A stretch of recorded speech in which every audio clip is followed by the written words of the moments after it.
Awesome. Thank you, Jay. Okay. All right. Well, everyone, thank you for calling in or signing in today. You are participating in a virtual hearing for the BMZA, and this is the zoning docket. So first docket of 2022. My name is Katie Byrne. I'm the acting executive director. And before turning it over to the chair, I just want to go through a few ground rules here with WebEx. If you've signed on via the internet, you're considered an attendee. So right now, you do not have the ability to mute or unmute yourself. If you look at the bottom of your screen, you'll see a microphone and camera buttons and a chat feature. There's some additional buttons down there for you as well. You should be able to see the board and myself on the screen. When your case is called, I'll state your name, I'll find you in the list of attendees, and I will make you a panelist. At that point, I'll unmute you and you'll be able to turn your camera on so we'll be able to see you. Any attendee who calls in and wishes to testify will hear 2 beeps when they are unmuted. If after you hear the 2 beeps, you wish to speak on the issue, please speak right away. If not, I will move on to the next caller. If you're unable to connect via audio, please use the chat feature. If the speaker is inaudible, they will be asked to call back. There's 2 ways you can testify in support or opposition of a matter. And this is how you let me know. You can put it into the chat feature, put in a message, say whether you support or oppose, and identify the case number. Okay, do not use the Q&A. If there's also the hand function, you can raise your hand and that will let me know that you wish to testify on a particular matter. Order of testimony is as follows. The applicant goes first, followed by support, then opposition, and then the applicant gets the last word and testimony closes. Anyone speaking on any matter before this board is considered to be testifying under oath and required to speak the whole truth and nothing but the truth. If you have any issues with WebEx, please call our office and someone will answer your call. The number is 443-396-4301. Please do not email me directly because I will not be monitoring email as we go through the hearing. If you're having any technical difficulties and you cannot participate for whatever reason, please email bmza@baltimorecity.gov and identify what those technical issues are. A few of you may be here for a case on the docket that is going to be postponed. We had a couple cases that ended up being postponed yesterday. We did not think we were going to have a quorum, but thank goodness we do. So we are able to hear the bulk of the items that were on the agenda that is posted on the website. So without further ado, I will turn it over to our chair, James Fields. Thank you, Ms. Byrne.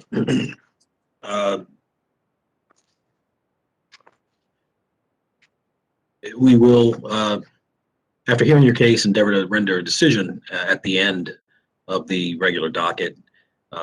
We normally would do that unless we have need of additional information or additional facts or documents that we're asking you to send in that we also need to consider. Otherwise, you should receive your decision within 30 days. You can certainly call the BMZA office to learn of the result by calling 410-396-4301. However, we ask that you not proceed with your project until you do have a formal decision from the board, and certainly don't do any work or commence any work in Baltimore City without pulling the proper permits. Ms. Byrne did mention that we will have some postponements today. Let me just read those case numbers and the addresses, so if you were here on the line, you'll know not to wait and to reconvene when those cases come back. Case number 2021-216, 16 through 22 East Fayette Street. That matter is being postponed today. Case number 2021-227, 701 South Curley Street. That matter is also postponed. What else do we have here? Case number 2021-251, 4434 Falls Road. Again, 4434 Falls Road. That matter will not be going forward. And Katie, we don't have a decision on Beachfield Avenue yet, correct? We do not Okay. have that decision yet, so we may wish to call it, and if Sure. they're here, we can discuss the board's authority to hear it. If not, I guess at that point, we can consider the matter postponed. Got it. And finally, on the postponement docket, case number 2021-300, 714 Berry Street. 714 Berry Street. That matter will not go forward today. In addition to the matters we have on the regular docket, we have what we call a consent docket. And those cases are cases for which the board believes it has sufficient information to approve the appeal, to approve the complete request that the applicant is seeking. And so in those instances, I will call the case number, hear any reports we might have from staff and planning, and hear any final additional information that the applicant wants to put on the record, and then we'll resolve those cases, which is effectively an approval. And so with that said, we'll begin with the consent cases. And that first case is case number 2021-181, 901 Ogden Street. The appellant is Raimundo Sosa Huerta. This appeal addresses variances to bulk and yard regulations to install and retain concrete driveway and walkway.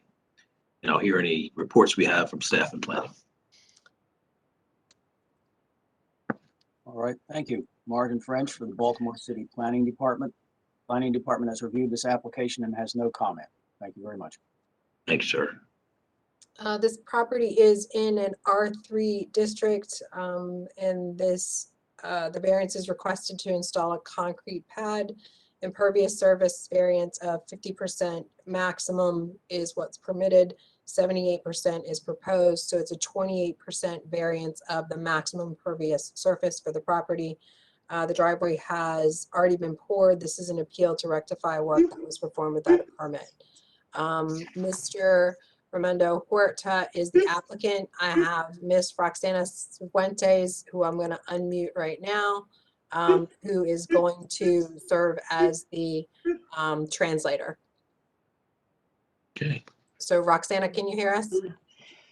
Yes, I can. Can you guys hear me? We sure can. And Yes. thank you Okay. for participating today.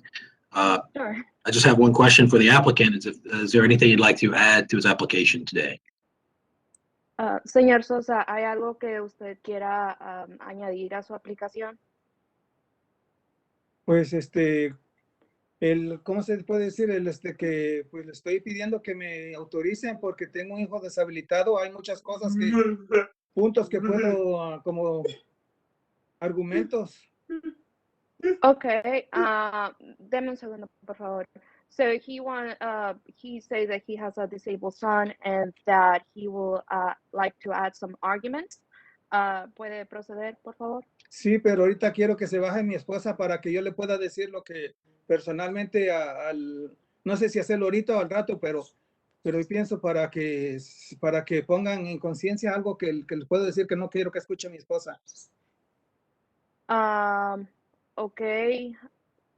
So he says that he wants to say something that he doesn't want his wife to hear. So he's just waiting on her to leave the room. Un poquito. Well, here's what I want him to understand. He is on the consent docket. We are effectively approving his request.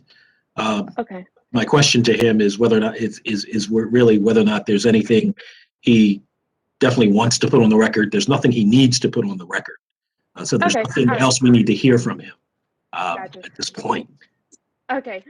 Señor Sosa, lo que el señor Fields dice es que su aplicación ha sido aprobada. Lo único que queremos saber es si usted quiere poner algo que quede como en el archivo de este consentimiento. Sí, ya se aprobó. Él quiere decir que está siendo aprobada. Pero lo que él quiere saber es si usted quiere agregar algo al record para que quede escrito. Si no, nada más le queremos decir que ha sido aprobada su aplicación y que nada más pues usted tendría que esperar a que lo tenga en escrito. Usted no puede proceder con el proyecto hasta que no lo tenga en escrito, pero ya está aprobado.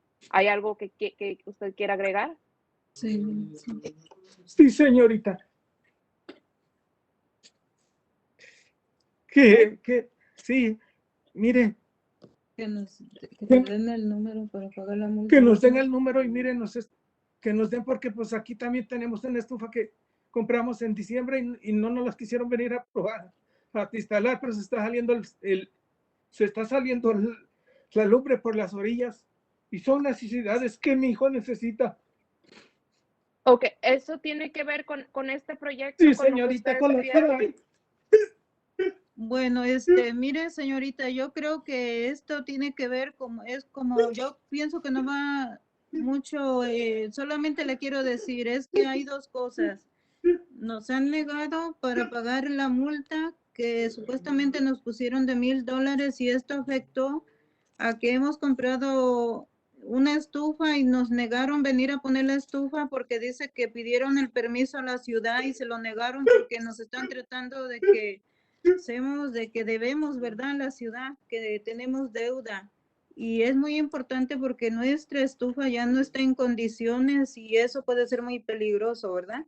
Por eso quisiéramos que fuera lo más pronto posible, que nos dieran el número para pagar la multa que tenemos y que nos concedieran el permiso. Otra Ok, cosa que quería dime. agregar, mi esposa estuvo a punto de tener una trombosis porque se le empezó a ir su boca de lado. Por eso estoy agradecido. Ajá. Claro. Ok, pero esto lo de la estufa perdóneme, estoy viendo en su aplicación y esto es para lo de la rampa. Sí, sí. Ok. Ujú. No, sí, pero Eso es algo más, pero sí, nada más les quiero decir, y yo ahorita les puedo llamar, ok.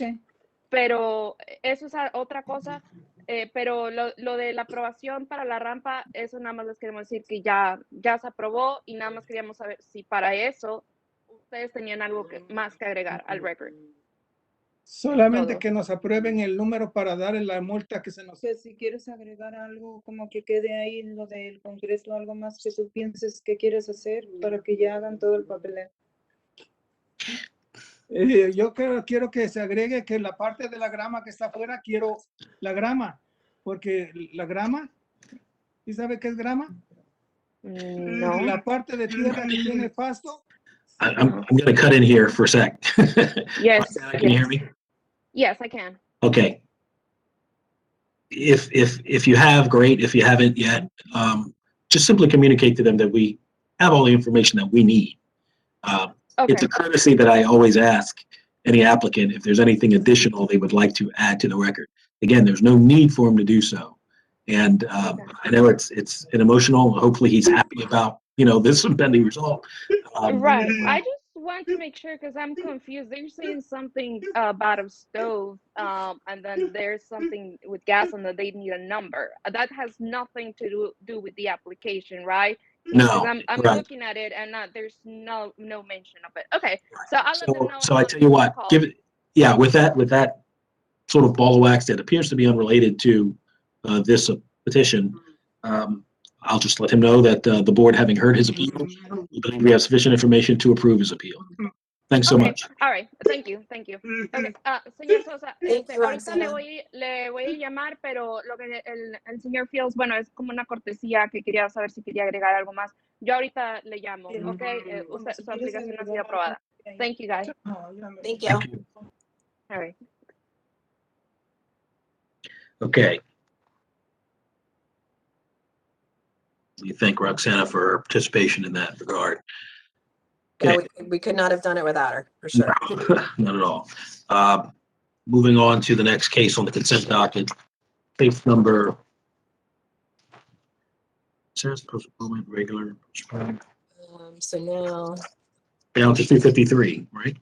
yes, Yeah, okay. Calling case number 2021-253, 5509 through 5515 Hartford Road. Jose Garcia is the applicant. This is a request to install one electronic size variance to the size required. Is this a sign case? yes. This is the sign case that we heard once before. Remember, it had two electronic signs and they went back to amend for one. So now the only thing is, it's a size variance, I believe. Got it. So we'll hear any staff and planning reports and then we'll hear from Mr. Garcia. Thank you. Planning Department has reviewed the amended application, including the amended design for the sign. Planning Department is recommending approval of the application, subject to the condition that the proposed sign is installed in accordance with plans approved by the Department of Planning. This relates specifically to the fact that this property is located in the Hamilton Business Area Urban Renewal Plan area, and therefore the department must approve the final design and installation of this thing. But subject to that, we recommend approval. Thank you, Mr. French. Specifically, this is a variance to install one electronic sign in a C1 district. The maximum electronic sign area variance is 15 square foot maximum, 45 square foot is being proposed. It's a 30 square foot variance request to size. There is support from Hamilton, Lauraville, Main Streets. Mr. Garcia is the applicant, and he's been made a panelist and is unmuted. Mr. Garcia, is there anyone else we need to elevate to speak? Not right now, no. Okay, thank you. All right, Mr. Garcia, is there anything you'd like to add to your application at this time, sir? No, I just want to thank the panel for your, Mr. French, for the approval, and we'll go forward. Awesome, awesome. Happy to tell you that the board, having heard your appeal, we believe we have sufficient information to approve your appeal. Thank you so much. Appreciate it. Thank you very much. Thank you. Thank you. Take care. Good luck to you. Calling case number 2021-267, 3900 through 3902 Boston Street. The appellant is Refinery Canton LLC, Carolyn Hecker. This is a application for conditional use for drive-through lanes associated with newly constructed restaurant. Now, hear any reports we have from staff and planning, or vice versa. Thank you. Planning Department has reviewed this application, noted that this property is the subject of a subdivision and development plan approval process that is underway with the Planning Commission. The development plans for the individual lots being created by the subdivision do require separate approval by the Planning Commission. This particular site was reviewed by the Site Plan Review Committee on April 28th of 2021 and is to be further reviewed with various amendments and improvements to the original site plan. After that process is completed, the plan for subdivision and the development plan would be presented to the Planning Commission for consideration and possible approval. The department therefore recommends that approval of this application be subject to the condition that all improvements and landscaping are completed or installed in accordance with the subdivision plan and the development plan for this property that are approved by the Planning Commission. Thank you. Thanks, sir. As Mr. French stated, this is part of a larger subdivision plan and subdivision development, but what is specifically before the board today is a conditional use for a drive-through facility next to a structure that will consist of 2 restaurants, the one with the accessory drive-through. It's conditional use. We've got letters of support from Brewers Hill Neighborhood Association and Caroline. The restaurant use is permitted in C2, and Ms. Hecker is here on behalf of the applicant. Great. Good afternoon, Ms. Hecker. Good to see you again. Happy New Year. Good afternoon. Happy New Year. Nice to see you. For the record, Caroline Hecker on behalf of the applicant. This is part of the Greater Collective at Canton project, which is a new shopping center, mixed-use development going on over on Boston Street, across the street from the Canton Crossing Shopping Center. The proposed building will have a Kava restaurant and a Shake Shack. The Shake Shack will have a drive-through. This is, we submitted last week a series of exhibits, including site plans, and there was a letter of support from the Brewers Hill and Canton Community Associations, who both support the project strongly, including this drive-through piece. We will be submitting a separate application for signage related to both of these restaurants. That's still in the works, but this application is for the conditional use only. Terrific. The board, having heard your appeal, we believe we have sufficient information to approve your appeal. Thank you so much. Thank you very much. All right, take care. We'll go on to case number 2021-268, 101 North Patterson Park Avenue. The applicant is 101 Patterson LLC and Justin Williams. And this appeal involves conditional use and variances related to lot coverage and parking associated with redevelopment of the property as a mixed-use building with 5 dwelling units and a restaurant cafe. And I'll hear any reports we have from planning and staff. Planning Department has reviewed this application and has no comments. Thank you. Thanks, sir. So this series of conditional uses and variances are required for this development. We have letters of support from Brewers Hill and Patterson Park Neighborhood Association. The first conditional use is neighborhood commercial establishment restaurant. Then we have a series of variances. An off-street parking variance, 5 spaces are required, 0 spaces are proposed, so it's a 5-space variance. Minimum lot area variances are required. Code states that you must have 2,625 square feet. 2,552 is proposed, so it's a 73 square foot variance to lot area. Maximum lot coverage variance, 70% max, 100 is proposed, so it's a 30% variance to lot coverage. Minimum interior side yard setback variance, 10 feet is required, 0 is proposed, so it's the full 10-foot variance for side yard. Minimum rear yard setback is 25 is required, 0 is proposed, so it's a full 25-foot rear yard setback. Records indicate the last authorized use for the premises was as a multifamily dwelling and a retail goods establishment, no alcoholic beverage sales. And Mr. Williams is been made a panelist, and he has submitted a whole host of, you guys have the PowerPoints and a bunch of the documents that were submitted in your packet. All right. Good afternoon, Mr. Williams, Good afternoon. and welcome to 2022. Is there anything you'd like to add to your application today, sir? Likewise, and late happy birthday to you. The one thing to add to Ms. Burns' outline of the relief requested, there's also conditional use approval for the height, which would be 35 feet, I think 3 inches. It's on the plan. Actually 3 inches because it's a intersection with 30-foot wide roads on both sides, or 30-foot wide or more road width from both sides. And also for the record, this is an existing building. We're basically just going up on one part of the building, so there's no change to the footprint. So the variance is sort of just to account for the extra height of the building. Excellent. Very well. Well, the board having heard your appeal, we believe we have sufficient information to approve your appeal. Thank you so much. Thank you. All Thank right. you. And just Thank you. confirming, so it's an additional 3 inches on that funky little footnote, conditional use height based on street width, right? Correct. Okay, all right, Okay. thank you. Thank you, sir. Thank you. See you back soon. Moving on to case number 2021-269, 716 Windhurst Avenue. Mary Reagan is the appellant. And this matter addresses variances required for first floor, side and rear addition, and rear garage. Now, here any, reports we have from planning and staff. Thank you. Planning Department has reviewed this application and has no comment. Thanks. So the variances are required to, there's a 2-story addition and a detached garage being added on. The zone is R1E. The variances are related to this addition. So we have a minimum interior side yard setback, 10 feet is required, 8 feet 9 inches is proposed, so it's a 1 foot 3 inch variance requested for the interior side yard. On the other side, I believe it's the same thing. Interior side yard setback, 8 feet 9 inches, so 1 foot 3 inch variance request. And then a minimum rear yard setback, 30 feet is required, 25 feet is proposed, 25 feet 6 inches is proposed. So a 4 foot 6 inch variance is requested to the rear yard. And I've got Ms. Reagan here as a panelist, and I've just unmuted her. Ms. Reagan? Hi, sorry, just trying to get my video to work. No worries.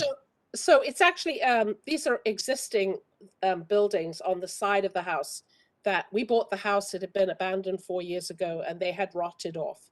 So we're replacing them and extending them slightly. One was a porch that we're closing in, and then the other was a bay window that we're squaring off. And then also the staircase on the side of the building also was existing, but it was non-compliant with code. So what we've done is we've extended it slightly to make it compliant with code. The garage, there's a very old building there that was built, I think, in 1665 that we want to preserve, but you couldn't use it as a garage. So that's the request for adding a garage to the back of the property. Very well. We appreciate that additional information, and happy to tell you that the board, having heard your appeal, we believe we have sufficient information to approve your appeal. Thank you so much. Thank you very much. I love this house. It's been a lot of fun. So I do appreciate your input. All right. Sounds like a great home. Good luck to you, ma'am. Okay. Thank you. All right. Moving on to case number 2021-270, 605 South Montford. Sam Beltran is the appellant, and this matter addresses variances related to construction of rear two-story addition, first and second floors, and third floor addition with a rooftop deck. Now, here are the reports we have. Planning Department has reviewed this application and has no comments at this time. Thank you. Sir. So the variances requested are related to the construction of a 3-story addition with a rooftop deck in an R8 district. The two requests are minimum rear yard setback, 20 feet is required, 3 feet is proposed, so it's a 17-foot setback, rear setback variance. Minimum lot coverage, 80% is the maximum, 94% is proposed, so it's a 14% variance to lot coverage. Mr. Beltran, I've made you a panelist and I've just unmuted you. Mr. Beltran? Yes, I'm here. Good afternoon, sir. Mr. Beltran, is there anything anything you'd like to add to your application at this time? No, sir. We are supported our petition on the knowledge of the engineers, local engineers.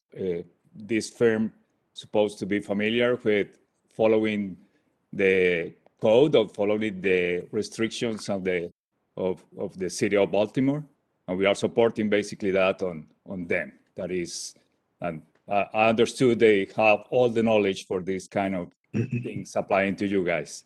All right, very well. Good news is that the board, having heard your appeal, we believe we have sufficient information to approve your appeal. Okay. Very well. Thanks a lot. All right, you're welcome, sir. Good luck to you. Thank you Okay. for showing up today. All right. Calling case number 2021-272, 3301 Henry G. Parks Jr. Circle. The appellant is Andre Mitchell, and this is a request to use the first floor front for an office. Continue to use the rest of the structure as a single-family dwelling. I'll hear any reports from you. Thank you. Planning Department has no comment on this application. However, it would like to note for the record, this property is in the Park Heights Urban Renewal Plan area. The applicant should consult with the Planning Department specifically on the location of the sign that is proposed along with this. Thank you. Thank you, sir. Okay, this property again requests a variance to use the portion of the first floor of the premises as an office and continue to use the remainder of the property as a single-family dwelling in an R6 district. It's conditional use neighborhood commercial establishment. Permit records indicate that a dry cleaner / tailor shop occupied the premises sometime prior to 2018. And let's see, I believe, Mr. Mitchell, I've made you a panelist and you're unmuted. Good morning. Hello, sir, and welcome. Mr. Mitchell, is there anything you'd like to add to your application at this time, sir? No, it's nothing I would like to add. All right, very well. Well, on this record, the board, having heard your appeal, the board believes it has sufficient information to approve your appeal. Thank you so much. I appreciate it. Thank you. All right, have a great day. All right. All right, moving on to case number 2021-273, 5601 Bowleys Lane. The appellant is Tony Profili, and this appeal seeks approval to erect a new freestanding identification sign. Now, here are the reports we have from planning and staff. Planning Department has reviewed this application and has no comment or objection to it. Thank you. Thanks, sir. Okay, this again, variance requested to erect new freestanding sign with electronic component in a C2 district. So there are two actual variances that need to be granted by the board. One is a sign area variance. So it's the area, 16-foot maximum, 24 is proposed. So it's an 8-foot variance requested to sign area. And then the electronic sign area variance 4 square feet is the maximum, 12 square feet is proposed. So there's an 8 square foot variance requested for electronic sign area. So it's a 2-parter. So let me get Tony on here. There we go. Tony, I've made you a panelist, and you are unmuted. There we go. All right, thank you. Mr. Profili, is there anything you'd like to add to your application at this time? Mr. Fields, it's my understanding that we're approved, so I don't want to waste anybody's time. So if that is the case, correct me if I'm wrong, but I'm okay if we are approved. Awesome. And formally, I'll state that the board, having heard your appeal, we believe we have sufficient information to approve your appeal. And ultimately, we will do that. It's just an administrative issue at this point. So thank you, sir. Appreciate your time. All righty. I'm going to skip over 275 and come back to that at the end of the consents, see if we have anybody there. But I'll call 2021-276, 1250 Riverside Avenue. Nathan Pack is the appellant, and this matter addresses a variance to lot area and expansion of dwelling to demo reconstruct part of the second floor, construct a new rear third floor addition, catwalk, and deck. And I'll hear any reports we may have. Planning Department has reviewed this application and has no comment. Thank you. Okay, for Riverside, it's variance to construct. So they're constructing a 2nd and 3rd story addition with a balcony and deck in an R8. They need 1 variance to rear yard setback. 20 feet is required, 9 feet 10 inches proposed. So it's an 11-foot 2-inch variance that's requested. And let's see here. Hold on one second. Don't see Nathan Pack listed in my users. So if you are here on behalf of 1250 Riverside 2021-276, please raise your hand or place that in the chat. But I will begin to go through the call-in users. All right, so if you are here again for 2021-276 1250 Riverside, and you will hear 2 beeps as I go through the call-in users. If you are here, please speak up after those 2 beeps and state your name. If you're not here for this matter in particular, just please remain silent and I'll move on to the next caller.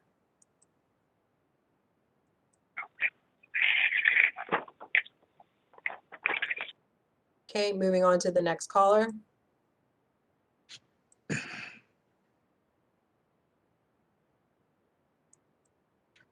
All right, moving on to the next caller.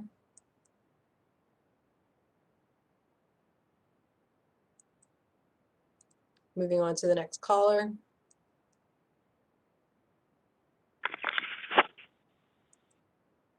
Moving on to the next caller.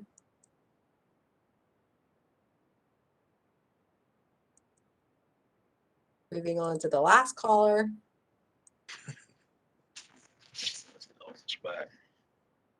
All right, so maybe we'll try to call this again at the end. I'll see if I can send an email to Mr. Pack. Okay, we'll do that.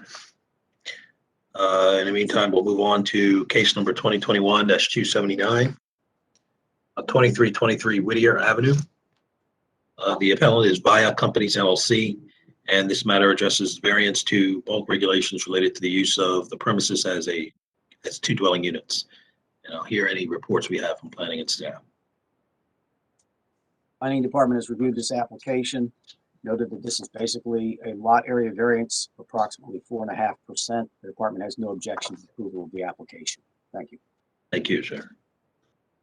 Variance requested to use property as multifamily dwelling consists of 2 dwelling units in an R7. We have off-street parking variance, 2 spaces are required, 2 spaces are requested. Last authorized use was a 2-unit multifamily attached dwelling. We've got Joe Woolman here on behalf of the applicant. I've made him a panelist. He's also submitted a legal memorandum, which was forwarded to the board and is part of their packet. Good afternoon, Mr. Woolman. Good afternoon, Mr. Chairman. All right. Welcome to you and Happy New Year. Is there anything you'd like to add? Thank you. Is there anything you'd like to add to Happy your belated application? birthday. Thanks so much. Anything you'd like to add to your application at this time, sir? No, other than we just asked that the memorandum that Ms. Byrne referred to be made part of the record. Other than that, nothing further. Absolutely. And that being said, the board, having heard your appeal, we believe we have sufficient information to approve your appeal. Thank you so much. you. All right. Have a great day. You too. All righty. Case number 2021-293, 456 Pittman Place. The appellant is Pittman Holdings LLC and Nate Prettle. And this matter addresses or seeks to use the first floor of a newly constructed building as a nonprofit office and a juice bar. I'll hear any reports we may have. Planning Department has no comment on this application at this time. Thank you. Thanks, sir. All right, so this one, we'll go through all of the conditional uses and variances required. So this particular property, it's variance related to the use of the first floor premise as a nonprofit office and juice bar, and the upper floors as a multifamily dwelling with 2 units in an R8 district. So we actually have 3 conditional use requests. We have a conditional use neighborhood commercial establishment as an office, conditional use neighborhood establishment for retail goods, conditional use multifamily. The minimum lot area variance required is 1,500 square feet. 1,470 is proposed, so it's a 30 square foot minimum lot area variance. Maximum lot coverage, 70% is required, 100 is proposed, so it's a 30% variance to lot coverage. Minimum corner side yard setback, 20 feet is required, 0 is proposed, so it's the full 20-foot variance for side yard, corner side yard. Minimum rear yard setback variance, 25 is required, 0 is proposed, so it's a full 25 foot variance requested. And Mr. Prettle has been made a panelist and is unmuted. Good afternoon, Ms. Byrne, Mr. Chair. All right. Good afternoon, Mr. Prettle, and welcome. Is there anything you'd like to add to your application this time? No, I'd just like to thank the Greenmount West community, and I know they worked very closely with the developer. This is an important property in Greenmount West. It's right on the corner of Pittman and Greenmount, and there's been some challenges the developers faced going through the process, but we look forward to completing this project, and I thank you for your time. All right. Thank you, sir. The board, having heard your appeal, we believe you have sufficient information to approve your appeal. Thank you. All right. See you back soon. Calling case number 2021-327, 106 Clay Street. AB Associates is the appellant. This is a request to use the basement and first floor as commercial dressmaker and upper floors as 2 dwelling units. Here are the reports we may have. Thank you. Planning Department reviewed this application, noted that this property is within the Market Center Urban Renewal Plan area. For this reason, the department is recommending that approval of the application be subject to the condition that any and all exterior alterations, additions, and signage are completed or installed in accordance with plans to be approved by the Department of Planning. Thank you. Thank you, Mr. French. This particular request is conditional use art studio industrial. This is again in the downtown C5 HT district. A variance is to use the basement and first floor as industrial art studio, upper floors as multifamily with 2 units. Last authorized use of the premises was for a health clinic and a single dwelling unit. I believe Al Berry is here on behalf of the applicant. And I think I lost Al in the list, so I'm gonna, he's probably called in, so I'm gonna go through the call-in users. So Al, please speak up when I get to you and unmute you. Pay me my payroll check. Oh yeah, because I won't. All right. Next caller.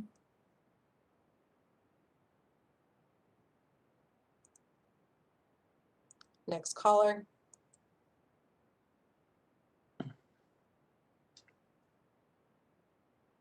Go next caller.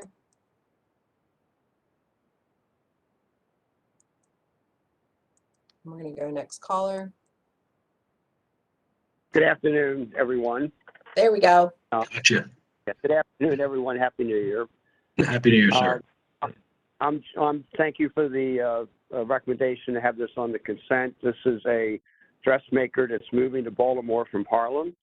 And on the call, I believe she's on the call, Whitney Moreau, as well as John Denick, who's her attorney. We appreciate the support of this action that will facilitate this move of an exciting new business opportunity for Baltimore City. And thank you for your time. Great.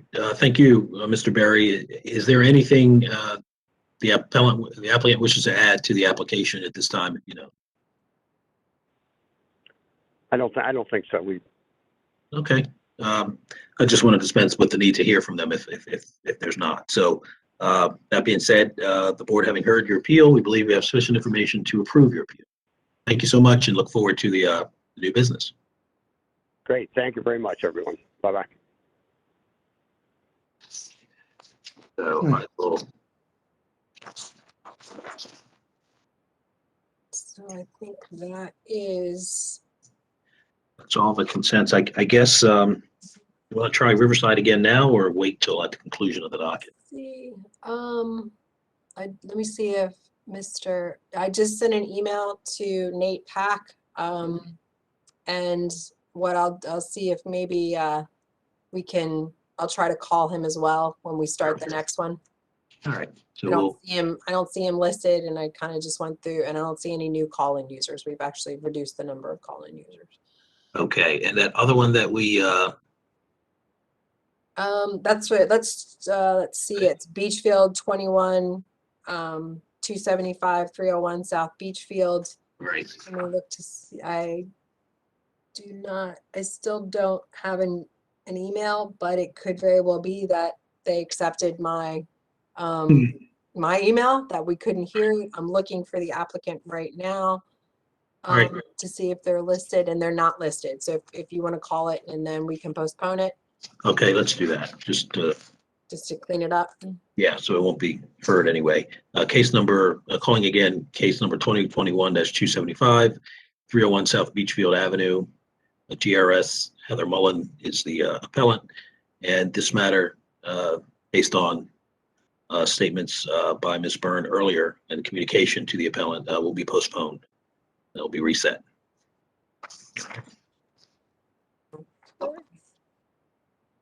Okay, so now we'll turn our attention to the regular docket. And be subject to calling case 276 again later. But for now, we'll call case number 2021-219, 2201 Brookfield Avenue. The appellant is Adam Carballo, and this matter seeks a variance to bulk and yard regulations related to the use of premises as a multifamily dwelling consisting of 12 dwelling units. A variance is required for off-street parking. And I'll hear any reports we have from planning and staff. Thank you. The Planning Department has reviewed this application. Noted that this is a quite unusual property in that the lot is not quite triangular, and likewise the structure on it is basically a kind of a V-shaped building, which makes it very unusual. The department also notes that it's unusually conspicuous in its current vacant condition, not only because it has 2 street frontages, and it was originally built as a multifamily dwelling, but also that it's considered an anchor property in the Reservoir Hill community. And in specific terms, it is across the street from the community school being renovated and enlarged as part of the 21st Century Schools program. For these various reasons, the Department of Planning is recommending approval of this application. Thank you. Thank you, Mr. French.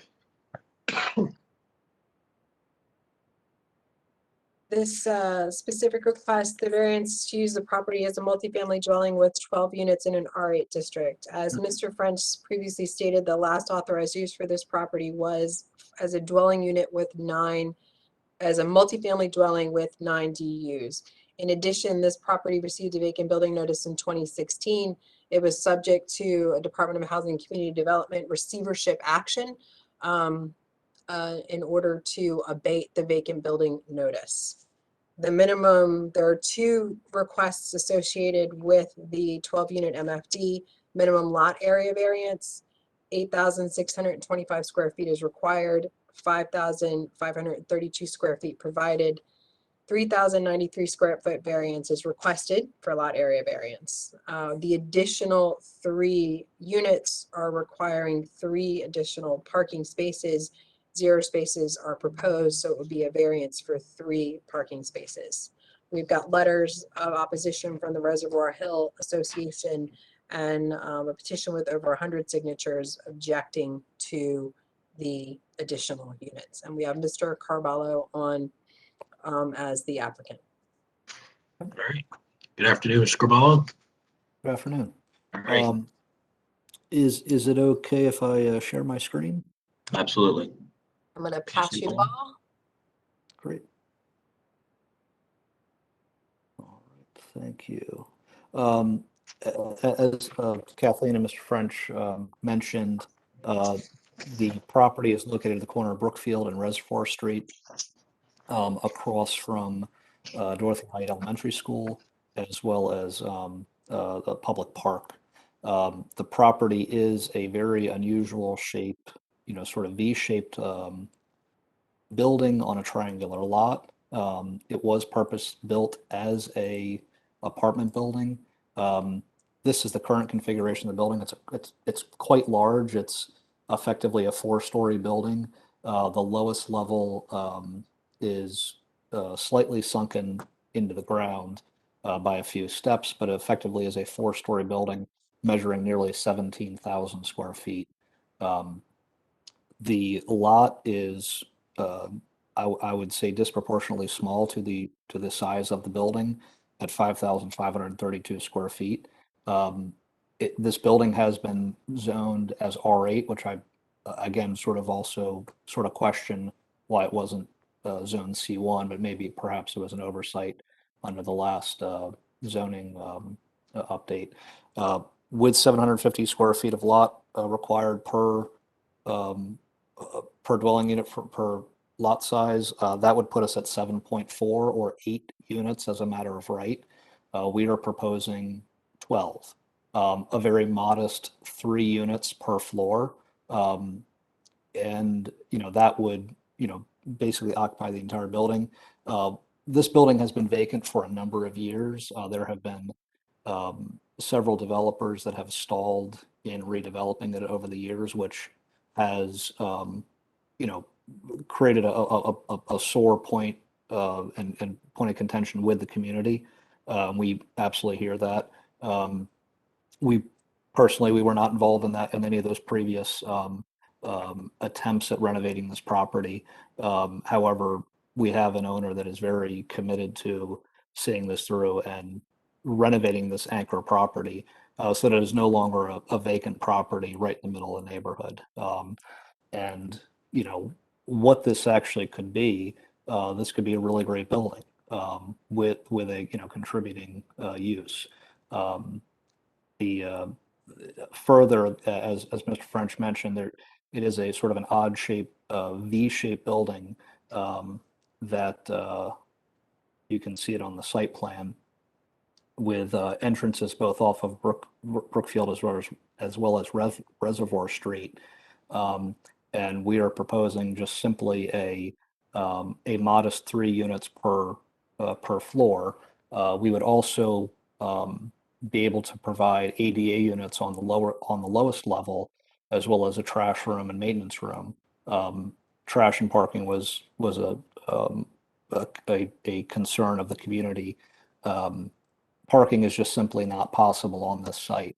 There is a sort of a forecourt in the front of the building that really isn't accessible for parking, and the property effectively occupies both the rear and side lots on this sort of triangular parcel. And there is a fire escape at the back that's existing, and we would be providing generous two bedroom, 2 bathroom units throughout the building with an ADA unit in the basement. We have reached out to both the Reservoir Hill Association Planning and Development Committee. We had a meeting with them on Tuesday, November 9th, and we also met with the Reservoir Hill Improvement Council on Tuesday, November 23rd. We presented to both of these groups. There was a person who was interested in buying this building, was not under contract for the building, had no actual legal ties to this building, that took it upon themselves to meet with one of these groups that caused quite a bit of confusion with the neighborhood community. And when we presented to that group, they sort of questioned why this person was there.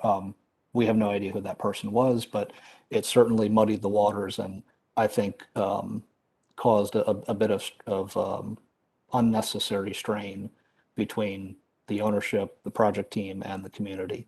But that person is not involved in this project whatsoever, nor ever was. Back in September, we did reach out, and we have a number of letters of support, as you can see on the screen. A number of neighbors that we communicated with, who are in support of the project. We also provided a response to the Planning and Development Committee. They had a number of questions regarding parking, regarding trash collection, that we were able to answer, and these are our responses to their questions. So we have done quite a bit of community outreach. I will say, with respect to parking, if you notice where we are across the street and along Brookfield Avenue, Lenox Street, and Linden, we only have residential units on one side of the street. There's actually is quite a bit of available street parking in the area that, with the addition of three additional units, does not seem to be, would not have necessarily a negative impact. What would have a negative impact is if for some reason we were not able to occupy the bulk of this property and have to leave huge sections of the property vacant. At 17,000 square feet, if we were only allowed to occupy 8 or 9 units in the building, that would sort of render apartment units that were over 2,100 square feet, which is quite honestly just not financially possible or marketable to have apartments that large for this building. It would make more sense to put a modest 3 2-bedroom units on each floor. And if you look at our proposed layouts, these are still generous units. This is not a case of a sort of greedy developer trying to cram as many studio and 1-bedrooms into a footprint. These are going to be generous 2-bedroom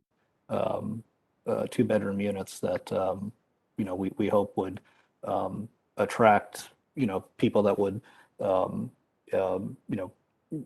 be sort of productive and supportive of the neighborhood and retain people in the community. So that's our ask is, I think, very in keeping with the scale of the building, to provide those 12 dwelling units for this building that was clearly built as an apartment building from day one. So. Mr. Caballo, do you know when the building was last occupied and used as an apartment building? I don't. I know that there was a stalled redevelopment, I think sometime in, I want to say maybe 2017 or 2018, I think was the last time it was attempted to be renovated. But we weren't involved in the project at that point, so I can't speak for certain. But Okay. it has been vacant for quite a long time. Mm-hmm. Okay. Any further questions for Mr. Caballo at this time from the board? No. No. Okay. Mr. Carvalho, is there anybody else that would like to support, or that would like to testify in support before we move on to going through the call-in users for any opposition? I don't have anybody with me personally today, but there may be someone that is called in. Okay. If you just go through the call-in users. All right, so if anybody's here in support, please let us know. If anyone is here in opposition as well, please let us know. So you can do that either by raising your hand or putting in the chat that you wish to testify either in support or opposition. So right now I'm going to go through the call-in users. If you're here to testify in support or in opposition of this property at 2201 Brookfield, please speak up after you hear 2 beeps. So I'm going to start with the call-in users. And as you do that, Ms. Byrne, just want to add the admonition to the call-in users. To the extent you've heard someone speak prior to you and raises the issue in support or in opposition that you would raise, then we don't need you to repeat that. We're just trying to avoid the duplication of testimony and whittle down the number of folks testifying on the same issue if we can do that. So go ahead, Ms. Byrne. Thank you. Mm-hmm. First caller. Moving to the next caller.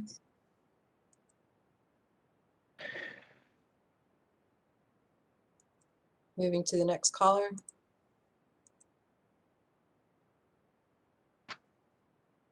Moving to the next caller.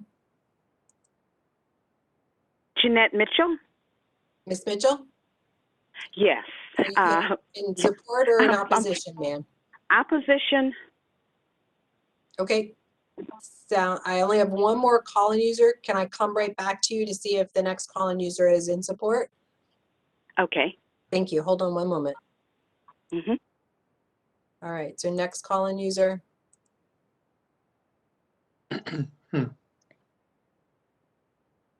All right. So it doesn't look like we have anybody in support and we have one person in opposition. So I'm going to go back to Ms. Mitchell now. Ms. Mitchell? Okay. Yes, I'm here. This is my 3rd time trying to object to this particular project. As you know, our community association, we have numerous signatures in objection to this. In addition to the parking and the trash, there's also the issue of ADA on the 3rd floor, on the bottom floor.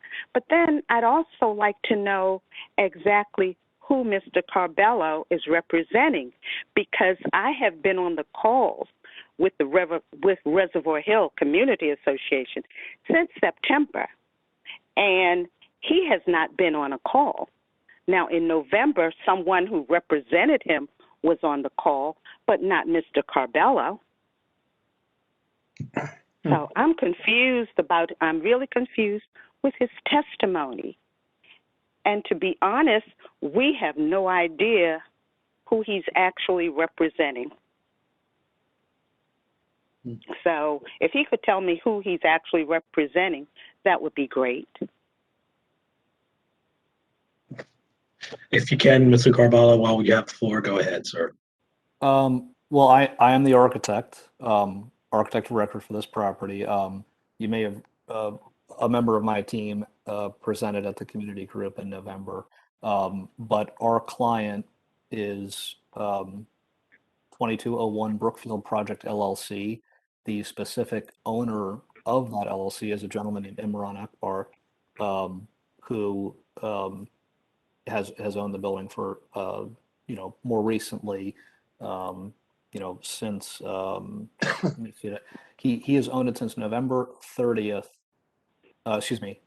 30th, 2016. So he's owned the property for about 5.5 years. Okay, and the name of the company? Now, are these the same people who own 731 Reservoir Street? Not that Be I'm aware honest. of. Okay, well, they are the people I have no idea what his other holdings are, but I have no interaction with any other property that he owns except for this one. Okay, well, let me just be more specific. In more than one meeting, the people that own 731 Reservoir Street has represented themselves as owners of 2201 Brookfield. And that's the biggest reason that there were so many signatures in opposition to this project. Now, the community, as a community, we have expressed our opposition. And unfortunately, despite the fact that we are residents of the community, taxpayers, and voters, it seems as if we don't have a voice. We have enough problems in this area with trash, and we definitely have problems with parking. We had to rent a parking garage because there is no place to park. And now with so many people working from home, parking is definitely at a minimum. Now to add 12 units or 9 units, if these people have cars, we have no idea where they're going to park. Now, since I've lived at 702 Reservoir Street for a number of years, I don't think it's fair that I have to park on Brookfield when I come home. Okay. So, Mr. Carbello, I have no idea who you represent. I don't know what you're trying to do, but it does not feel comfortable for residents of Reservoir Hill. And more specifically, Reservoir Street, Brookfield, Lenox, Bolton. So I don't know what's going on, but I do have a problem with the way things are run in Baltimore City. I do. Because for the zoning board, planning board, for anyone to say, oh, yes, well, we approve, there is no place for a trash, what are we going to do about trash? We have problems with trash as it is. Okay. And Mr. Carbello will have the final word, but we want to hear all the opposition first. So is there anything in addition to the parking and the trash that you wish to advise the board? Yes. Oh, yes. And as far as ADA goes, we already have an ADA home on Reservoir Street at 731. The police and the fire emergency vehicles are here often enough. Now, I don't know what the problem is at 731. All I know is that these men live in a basement. And Mr. Carbello is talking about ADA residents living in the basement again. I'm not certain if this is something you want so close to a school, or do you want people to be afraid to leave their home? Because this is what it's coming to. Now, if this is what Baltimore City wants to do, you don't care about crime, fine. What is your crime issue, ma'am?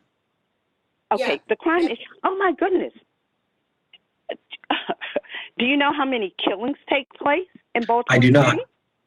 I do not. I know it's a lot, but specifically with regard to this project, you've mentioned trash, you've mentioned parking, and you've raised That's crime. right. I'd just like to know what that issue is associated here. Crime. Oh, well, you know what? A number of people have been assaulted, and we go through this on a regular basis. And yes, you are moving people in. I beg your pardon? Yeah, were you equating the presence of ADA apartments, were you connecting that to the crime? No. I'm just talking about the ADA apartments at 731 Reservoir Street, and apparently the same people who own that building have represented themselves as principals at 2201 Brookfield. Okay. And if you look up 2201 Brookfield online, you go back to the same folks that are at 731 Reservoir Street. Okay. I've already done this. So, and then additional ADA units. You know what? Again, maybe we need to get different elected officials in Baltimore City. Okay, Maybe we that's can't control what it that. is. Because That's no, beyond the purview of this board.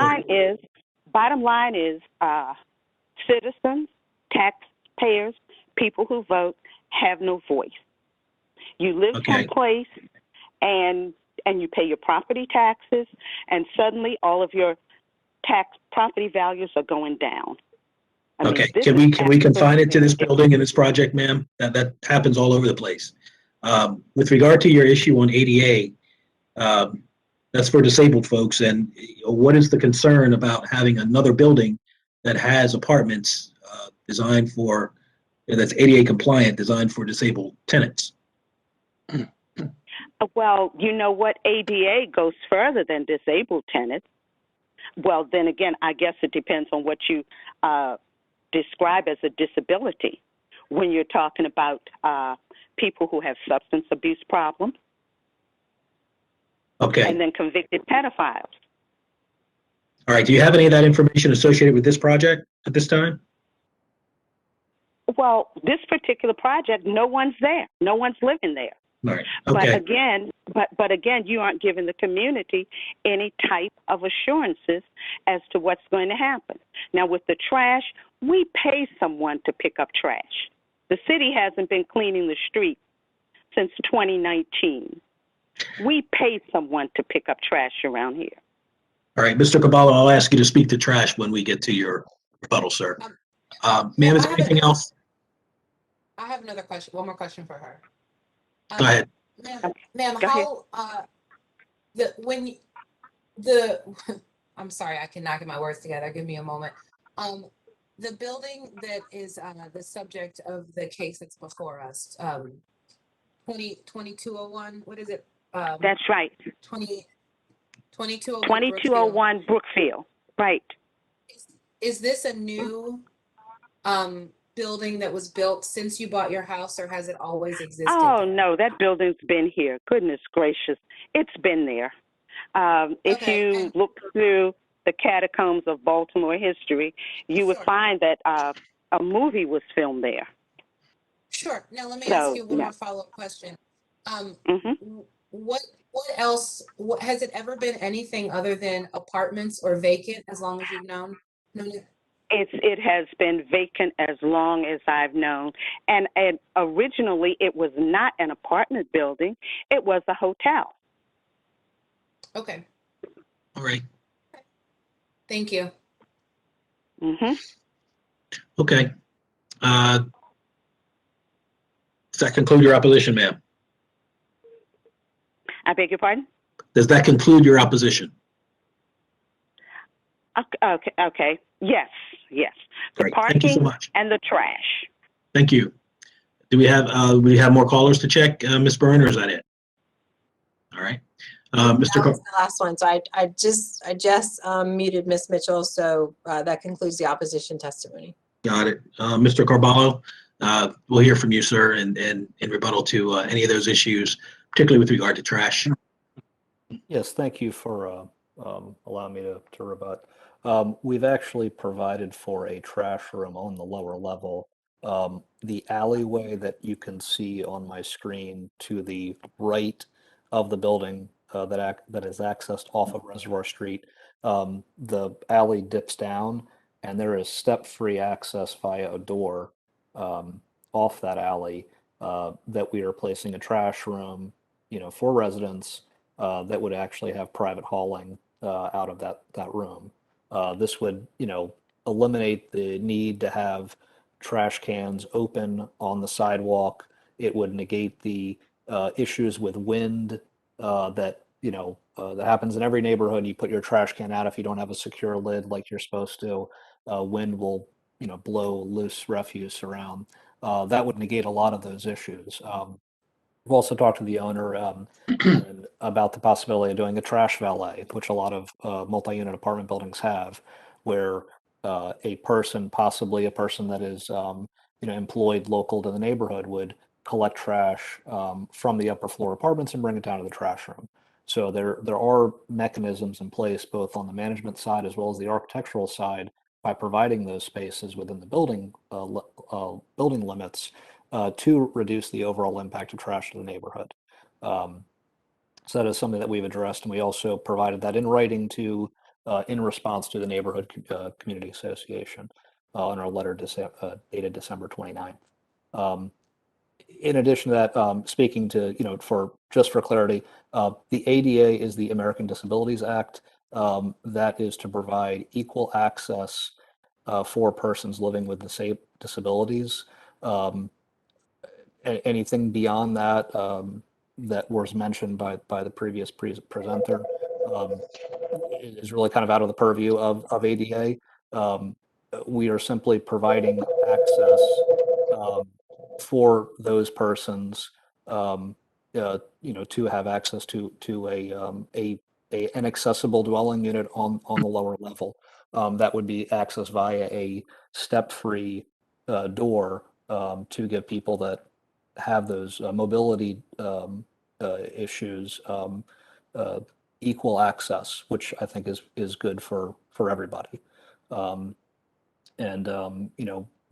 think I'll close with, this has been a long vacant building. Vacant buildings are unsafe buildings. Baltimore City has an issue with vacant buildings that has been trying to be tackled for decades. Anytime you can occupy a building or renovate a building so it's put back into use, into sort of productive use, that's good for everybody. This certainly would be an asset to the community to transform it from what this is today to what it could be in the future. And that's going to be safe for everybody. I think, given the, what's at stake here, I think that it makes all the sense in the world to grant the 12 units so that all floors and all spaces in this building can be occupied and provide for, a good sort of productive housing in the area. I'll make one statement, and I stated earlier that a vacant building notice was issued in 2016. The original vacant building notice for this property was issued in 2006. So it has been vacant since 2006. Yeah, and that would coincide with my client Emron, his purchase of the building, which was in September of 2016, according to SSTAT and the public record. That's sort of, and he has been trying to get this project completed ever since then. So that sort of aligns up, but he's anxious to move forward to actually put this building back into productive use. Okay. Any additional questions for Mr. Caballo? No. Okay. Mr. Caballo, thank you. Just We'll one, take this matter up. and I don't know if any. Oh, I have one question. Okay. Does anyone remember the other address that the caller in opposition was saying, the address on Reservoir 731. Street? Okay, thanks. I don't have any information on 731 Reservoir Street. Yeah, I can't even clarify or confirm. I just looked them up on SSTAT to see if they had the same owner. Yeah. Okay. It looks like it says there's a new, based on, like you said, SSTAT, there's a new owner as of 6/30/2021, different name. It's a non-owner occupied dwelling. Those are the only details that I have for that. Let's see. It is a multifamily dwelling.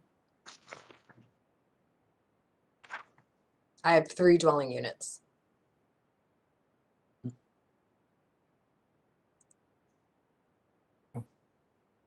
Okay. All right. Any fine. questions? No? Okay. All right. Thank you, Mr. Caballo. We'll take this matter up in due course. Thank you. All right. Calling case number 2021-232, 2230 Aiken Street. Brian Parker is the appellant. And this is a request to use the ground floor as a convenience store that will include sale of everyday items, coffee, grocery, snacks, food, confectionery, soft drinks, tobacco products, over-the-counter drugs, toiletries, and to use it as a carryout. And I'll hear any reports we have from planning and staff. Thank you. Planning Department has reviewed this application. Noted that this application proposes a carry-out food shop and wishes to note that although the property was at one time authorized as a carry-out food shop before 2016, there is no recent record available to this department of continuous non-conforming use of the property, which it would be in this particular zoning district, which is, excuse me, R7. Therefore, the department is going to recommend disapproval of the carryout food shop portion of this application unless the applicant can demonstrate that there has in fact been continuous use as a carryout since 2016. The department also notes that the building is qualified for neighborhood commercial establishment use, and therefore the rest of the application is approvable. However, the department would also wish to make the applicant aware that sale of tobacco products may not be allowed in a neighborhood commercial establishment, and therefore that portion of the application may also not be approvable by the board. Therefore, the department is recommending approval of the balance of the property application as a retail goods establishment with no alcoholic beverage sales. Thank you. The application, again, variance is to use the ground floor as a neighborhood commercial establishment. As Mr. French stated, it cannot be used as a carryout. And we've also communicated that to the applicant. I believe it is his desire to use it as a retail goods establishment, neighborhood commercial. We have many letters of support. I think we have about 200 individual letters of support here. We also have a letter from the owner of Core Environmental, located on the block of the property, letters of support from Leonard Ham, former Baltimore City Police Chief, over 40 years of law enforcement. He's providing consulting services for the location as it relates to security. An email from Superior Elite Security confirming that they will be providing unarmed security service at this location. Letter of support from Nicole Orr, operator of A&C Pack and Ship. And they may also made a presentation to the Greater Greenmount Association land use meeting. They provided us with that presentation today. We received opposition originally from Councilman Stokes and from Kathy Christian on behalf of the Midway, and I'm blanking on the rest of the name of the community association, which I will pull that up in a moment.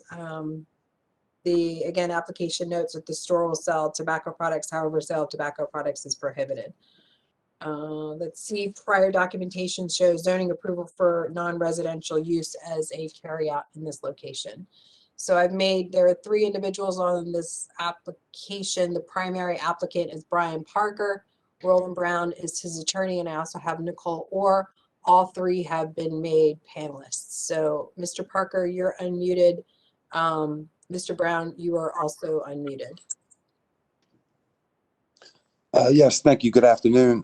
Yes, I have assisted Mr. Parker in his efforts. He's a young man that's been born and raised in Baltimore City. I've assisted him in his attempts on planning to open up the store. And as you see, the community, we've reached out to the community, asked the community if this is what they wanted, the people who actually live in the community, and it was nothing but positivity.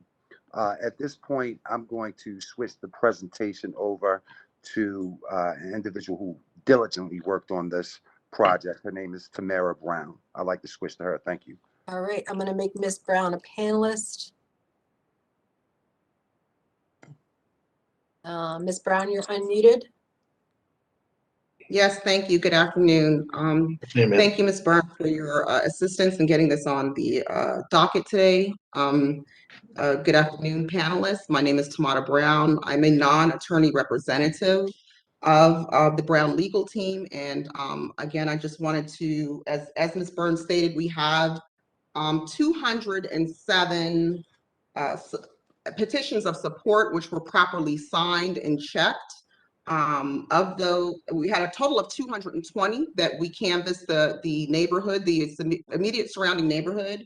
Out of the 220, 207 are approved. 1 was not signed, so we didn't count that as approved of sign of approval. 2 did not check any of the boxes, and there were about 8 with multiple options checked, so we didn't count those. And then 2 were in opposition of the store out of the 220. So you have a copy of all of those with you. And we also did submit the letters of support from former Commissioner Ham, who is, looked at security and told the lights and things that are needed at the store. We presented a security plan to the community to address some of the security issues. Mr. Parker has been to 3 community association meetings. So it was 2 in addition to the one that I sent the presentation for. We participated in one, the law office did. So we've also partnered with Eye Care Foundation.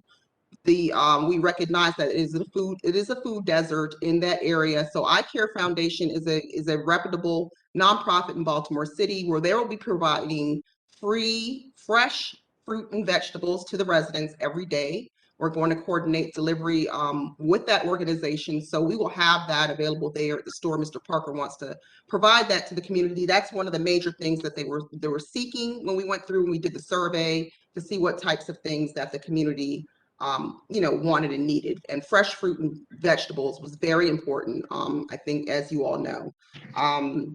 As far as, addressing the crime, Baltimore City has a crime issue. We are aware of that. Looting does not just occur in front of convenience stores. Looting happens anywhere.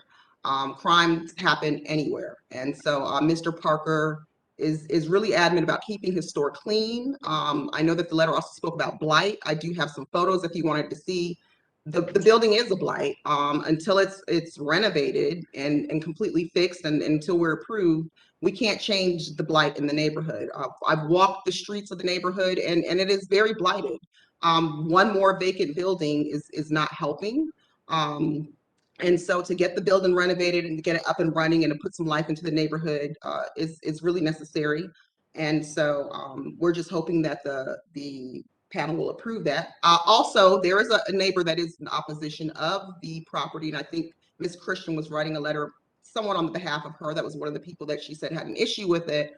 Mr. Parker graciously, before he even knew she opposed, cleaned her backyard. I can show you the before photos. I don't have a after, but he cleaned the weeds and everything out of her backyard at no cost to her. So he, has contributed to the neighborhood already and continues and wants to continue to contribute to the neighborhood. He signed up to become a member of the neighborhood association. And while we canvassed the neighborhood, we found that a lot of the members that signed these petitions were unaware of the community associations. They were not participating in them. We did send a blast out to everyone that we had their emails to get them to join the community associations and have a voice, because we recognize that their voices aren't typically heard at the community associations. They were unaware of the store. They were unaware that there was any opposition of having a store there. So, so we were able to share some information with them as well and educate them on the importance of being part of their community associations. And I will defer back to Mr. Brown at this time. Thank you. Thank you, ma'am. Yes, and as was presented, Mr. Parker has a security plan. I was able to read the letter of opposition, and the letter of opposition was dated November. And in fact, the letter of opposition said that they hope to work with Mr. Parker as a future partner in the neighborhood. Now, this is a gentleman that has taken it upon himself to get to know the neighbors in the neighborhood, to meet the families, to meet the people who actually live in the neighborhood and make the neighborhood go. And as you see by the questionnaire that Mr. Parker created on his own behalf and diligently went out to customers face to face, door to door. He did everything he could to make himself known to the community. The majority of the people that live around the location actually want this. They want the opportunity to have. Soon, okay? They want the opportunity to have the opportunity of the products the store wants to offer. Mr. Parker waives. He's not going to sell tobacco or alcohol, and it's not going to be a carry out. He doesn't want to do any of those things. He understands he's a rule follower, and he follows regulations and rules. Not only that, he's gone to premier law enforcement individuals in this town and sought their advice and sought their direction. This is a gentleman that he's going to hire his own private security team so that things don't exist that are being complained about that do exist now without the store there. Now, in the letter, it says that blocks away, there's a blight of drug dealing and prostitution. There's no police presence, I would presume.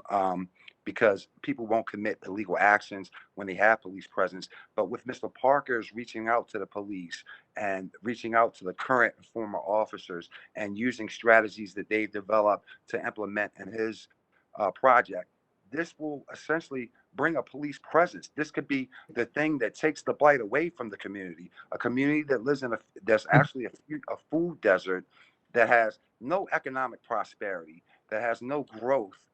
This is an opportunity to change that. And we asked the board, based on the withdrawal of the carryout and the withdrawal of the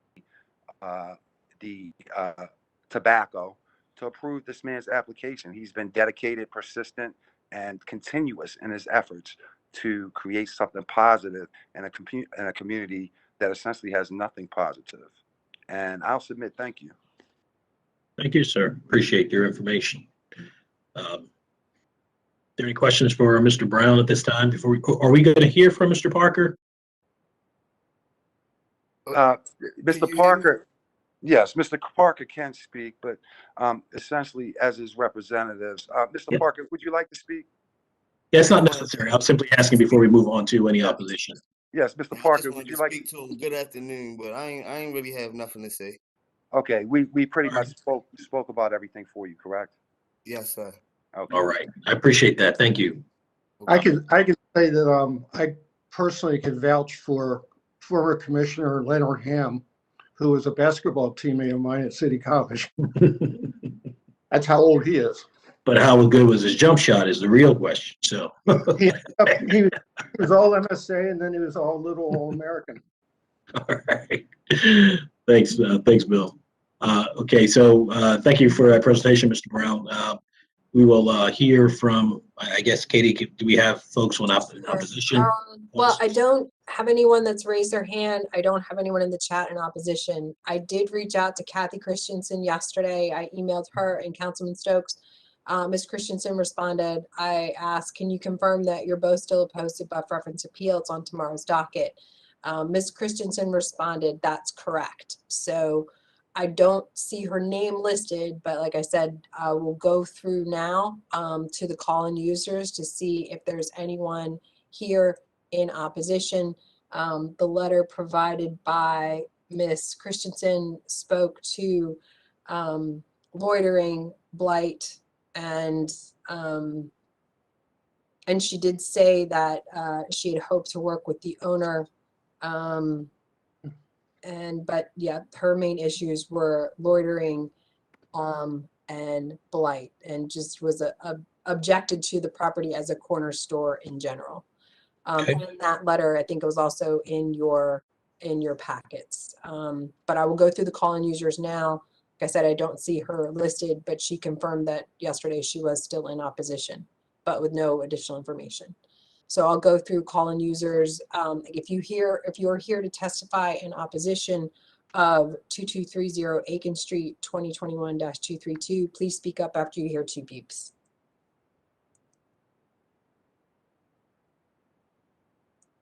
Moving to the next caller.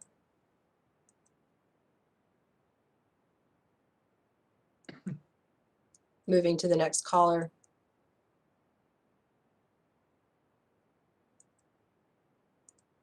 Moving to the next caller. Hello? Hello. Yes, how you doing? Good, thank you. I'm calling. I was received permission from Mr. Parker. We don't know each other, but I had he was telling me about the situation, and I find it kind of bad that it was bad that it's so hard for a guy to open up a business in the neighborhood they need it. I just know that in that area it's definitely needed, like resources and food and a good store. And I'm actually from that area. I'm from around the area, so I'm actually at work right now. So he had texted me. We had exchanged numbers when I had filled out. He had filled out a petition, and we had exchanged numbers back then. And he seems like a real bright guy that is really gonna come and make a big difference in the neighborhood with his business. So I'm just calling, all in support for Mr. Parker and in his business venture. So I'm basically just calling. What's your name, sir? Hello? What's Yeah, your name? I'm John. I'm John. And can you spell your last name, please? Hello? Hello? What's going on? Yeah. Miles? John Miles, Can you hear me? M-I-L-E-S? Yeah, Jonathan Miles. Jonathan Miles. Well, thank you, Mr. Miles. So you're here in support of Mr. Parker's application then? Yeah, we had met briefly when he was a couple weeks ago. He was passing out the petition, and I never knew that it was something like that was needed for to open up a business, and throughout the city. So I was like, well, what can I do to help you out? And he gave me the information for this day and this time, and I'm just, I just really wanted the guy to really get his store open, because I think that's real kind of cool that he's a black-owned business and in the neighborhood and stuff like that. So I'm just on full support. Like I know he was saying something about violence in the area, but it's no. I mean, the violence he was saying it was in the area was from like back in the day of previous people that's already not even around no more. So I just believe that that was the past, and right now this is like the future, and I think he can really like probably give some people some motivation with his business and everything. So All right, Mr. Miles, thank you. Appreciate it. Thank you. Thank you. All righty. And we have one more caller. So if you're here in opposition or support, please speak up.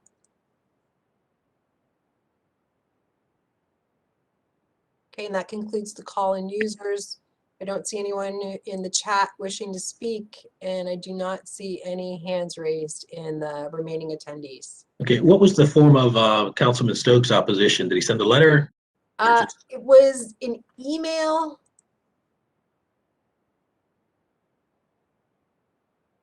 Find it really quickly.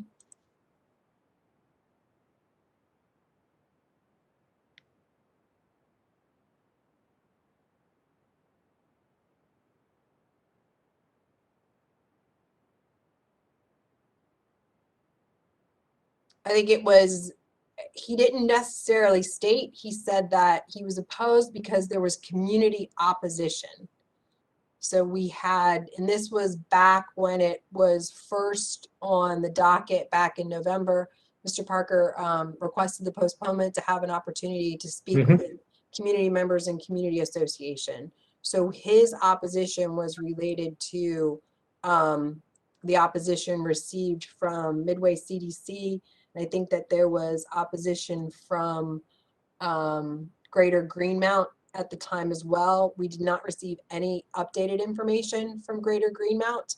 And only, like I said, the brief email from Kathy Christensen with Midway yesterday that she was still in opposition. So those go back to the November 30th, but we don't have, so his response was in response to the community letter, particularly I think the Midway CDC.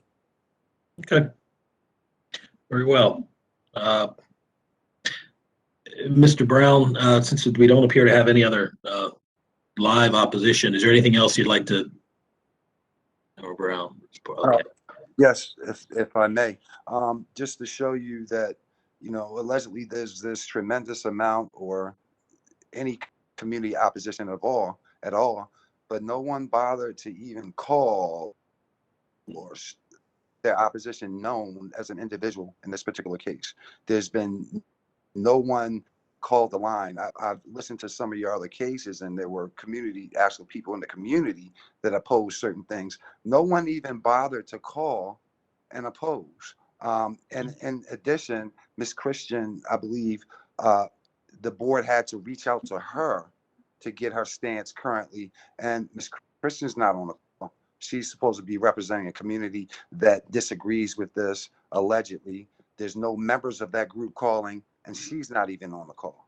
She couldn't find the time in her day. No opposition has been presented at this hearing. And I'd ask the board to approve the application minus the tobacco and minus the carry-out food. Thank you. Thank you, sir. I did see a note, Tamara Brown was calling in opposition, I'm sorry, in support. Oh yes, that is the prior presenter. Okay, gotcha. Young lady that just presented. And if you may, as she was so diligent in her efforts, may I give her the closing remarks, please? Okay, sure. Okay. Thank you so much. I just wanted to add, as far as Councilman Stokes' office, I actually called his office when we were first brought into this. I never received a call back. Also, Ms. Burns should have an email where I emailed Ms. Christensen on December 21st and attempted to schedule a meeting with Mr. Parker to discuss any of her concerns. I did not get a reply back. I tried to reach back out to her via phone yesterday. The text message was never delivered, and she did not answer the call.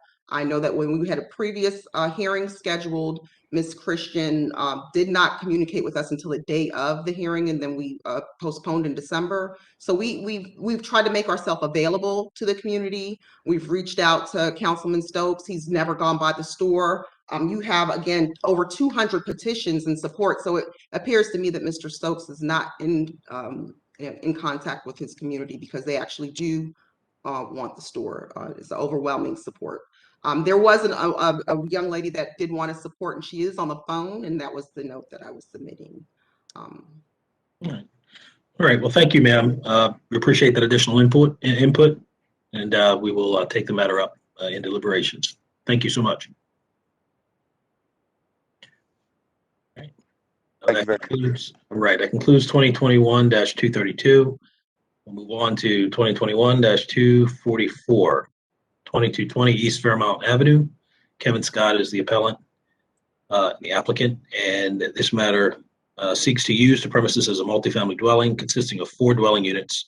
A variance is required for off-street parking. Now, if there are any reports we have from planning and staff.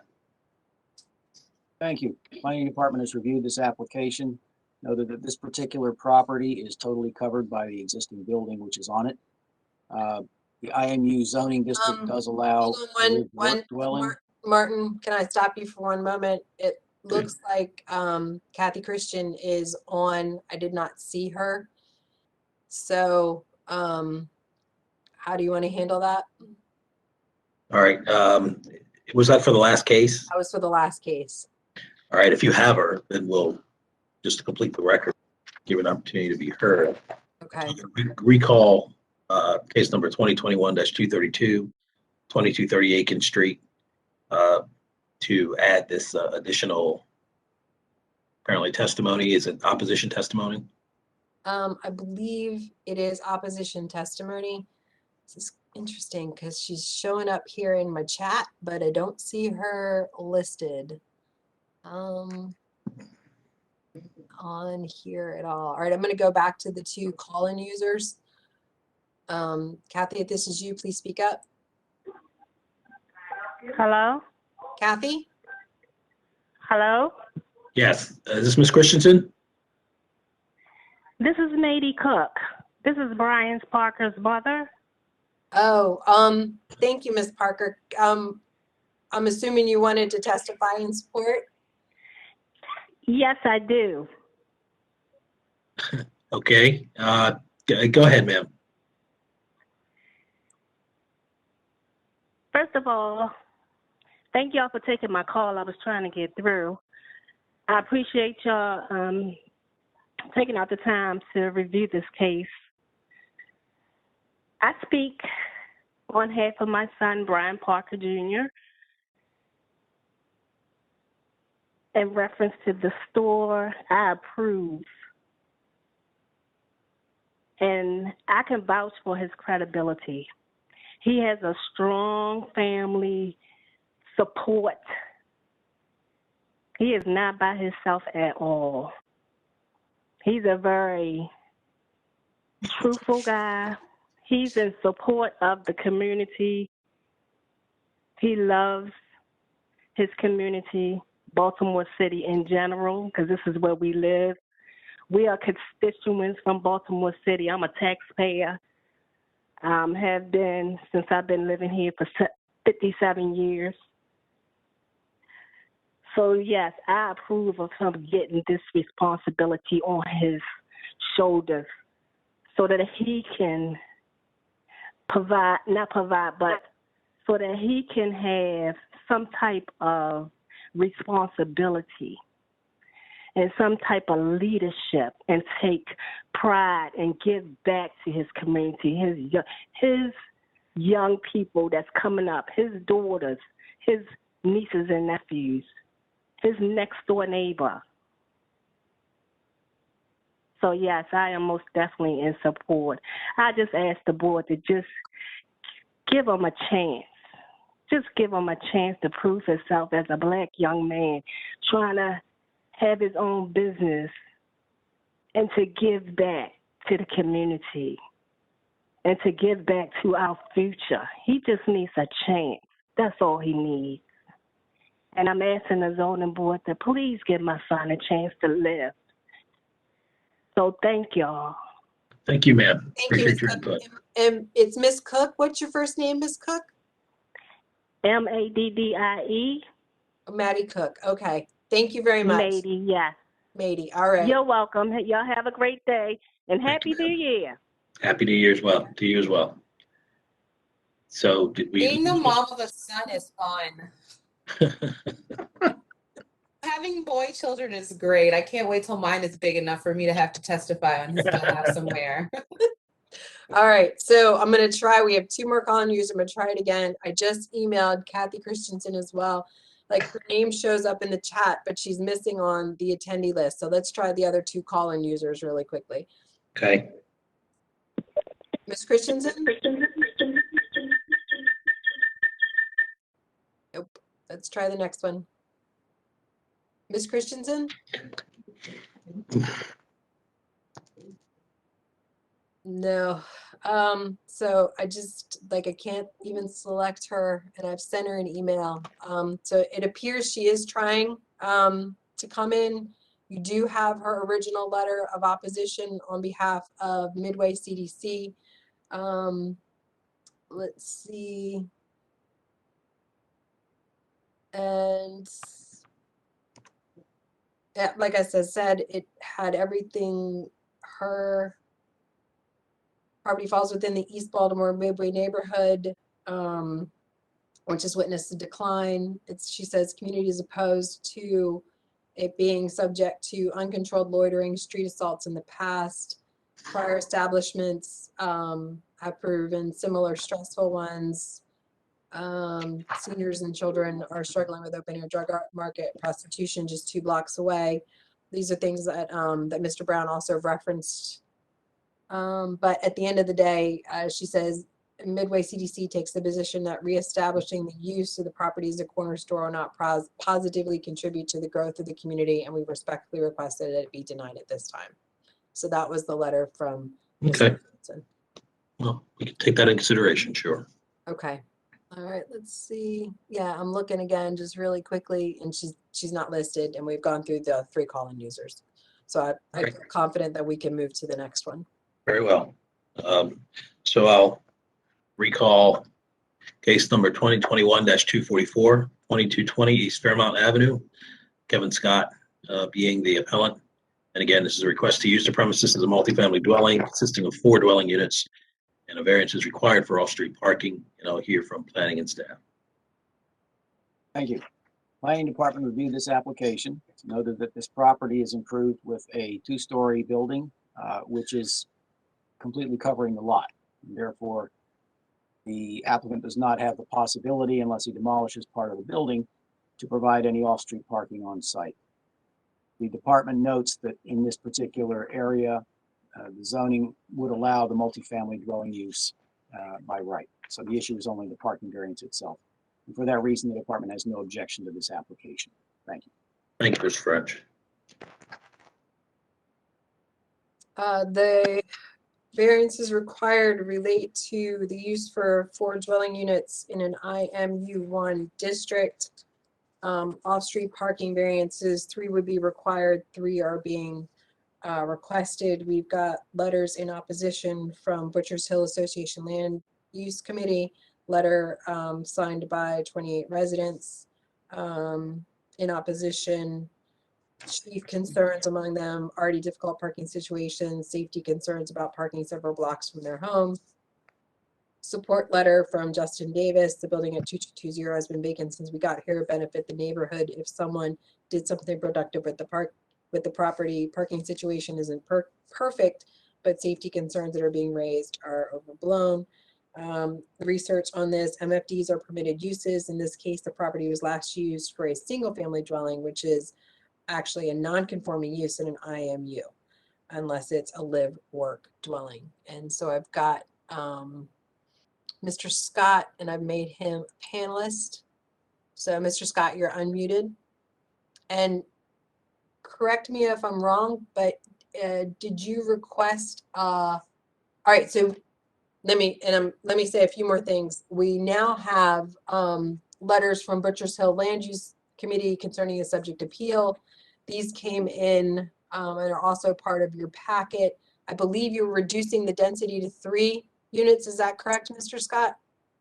Well, no, not at this time, because as we continue to do the research of this project and look at the numbers and what we took on the loan for with the bank, it was for four units to be placed in this property. And So, we have, yes, ma'am. mind if I jump in really quick, because I want to make sure I'm clear with the board. So Yes, the letter of ma'am. support Not a that we received from Butchers Hill Land Use Committee, they support it with the condition that the total number of dwelling units will be 3 dwelling units and that 2 parking spaces be provided on site. So that's the difference. So they're supporting it with a reduced capacity and with 2 parking spaces on site.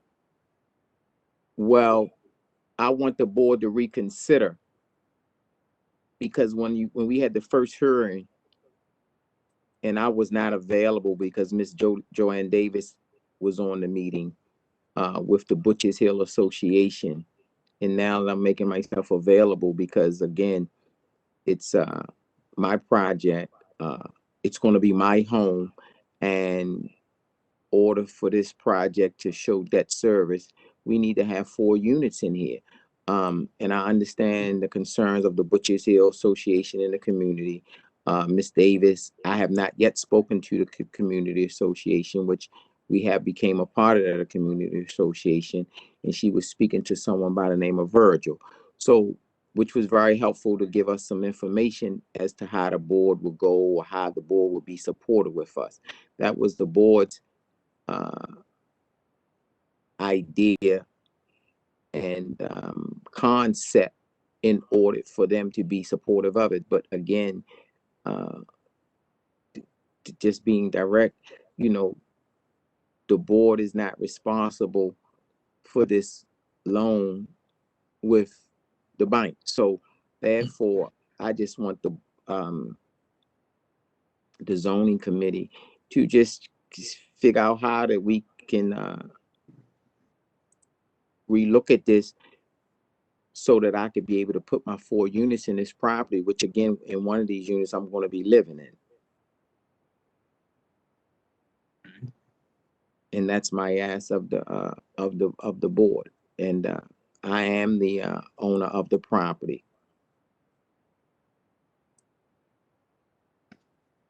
How long have you owned that property, sir? Mr. Fields, I have owned the property. I think I may have took over the property in July, like possibly mid-July. I don't have a document in front of me, but we purchased the property from an older gentleman. It was like an art studio that he had there, and he was just wanting to get out, and I thought it was a good investment because I currently live in Canton. I live in Union Wharf, so it was good for me. I'm been in the area for 8 years now, and I'm overly familiar with the area. I like the area, and I want to reside there. I've been residing there. I went from one end of the harbor to the other side, and like I say, I've been in Union Wharf, and I've outgrown Union Wharf, and I wanted to do a purchase, and I'm just paying a little over too much for the rent. So I figured it would make a good investment for me as long as make a good home for me, and be a part of that community over in the Patterson Park, Butchers Hill community. Mr. Scott, Yes, just to confirm, I think this was on the board's docket right back in, I think it was November 30th. And as you said, it was Joanne Davis, I think, who was speaking at the time. And I think the board suggested that the matter be postponed so that the owners could meet with the community association and see if there were any other things that could occur. Am I correct on that, sir? yes, ma'am. So again, like I say, I'm just looking for the committee to reconsider for what's needed for the property, and we can. Yes, yeah, so just to confirm, you're still asking for 4 units and you're Yes, asking ma'am. for a variance for off-street parking then? For Yes, ma'am. all the Correct. units.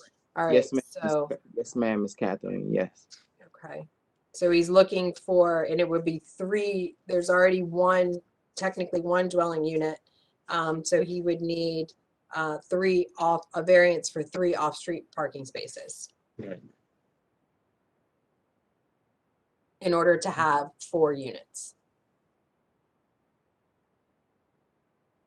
Am I correct on that, Mr. French? It's just, that's the only thing in front is the variance for the off-street parking because the MFD is permitted as. Yes. Yes. Okay, all right. Just want to make sure that I'm doing that I said that correctly, that's what's before the board. Okay. All right, and I apologize, it was on the docket on November 16th, not November 30th. That's the last time we were here on this. Okay. All right.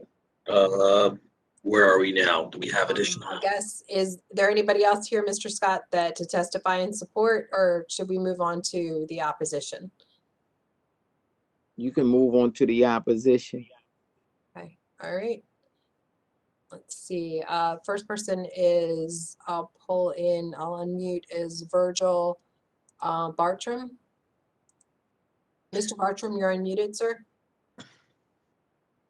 Good afternoon, Virgil Bartram. I'm with the Butchers Hill Land Use Committee. Can you hear me? Yes, we can. Go ahead, sir. Very good. Right, our committee had been talking to, or I had specifically been talking to Joanna Davis all this time. And she asked for a postponement in November when she saw opposition. And she came back to us on December 6th. I sent Ms. Byrne the email saying that they would go to 3 dwelling units with 2 parking spaces inside. Apparently there is room in the back, in that case, if they do away with 1 apartment, to get 2 cars in the back of the building at the first floor level. And then, so Ms. Byrne is the only one we've been talking to. Just in all of Butchers Hill has a tremendous parking problem, but we found that this intersection in particular, it's actually a double intersection. It's Collington Avenue and Madeira Street and Fairmount Avenue. And one neighbor brought a graphic to our meeting. I believe she testified at the November meeting very passionately of the extreme parking problem that there is, and what a problem is. Her graphic showed that there were actually cars illegally parked both directions on Madeira Street and Collington Avenue, blocking both crosswalks. I've never seen anything quite that bad. It's really one of the most extremely bad situations in Butchers Hill. And I asked Ms. Davis, well, how many cars do you have? And she says, 2 cars. And well, where are you going to park your cars? And it's like she was very surprised at the question. And there are 4 total apartments, so there's going to be a lot of there are going to be a lot of cars on the street as a result. There are several neighbors that I believe you have on record that were against 4 units. We thought 3 units with 2 parking spaces was an excellent compromise, and we were for that, and we stand by that. So I think that's all I have.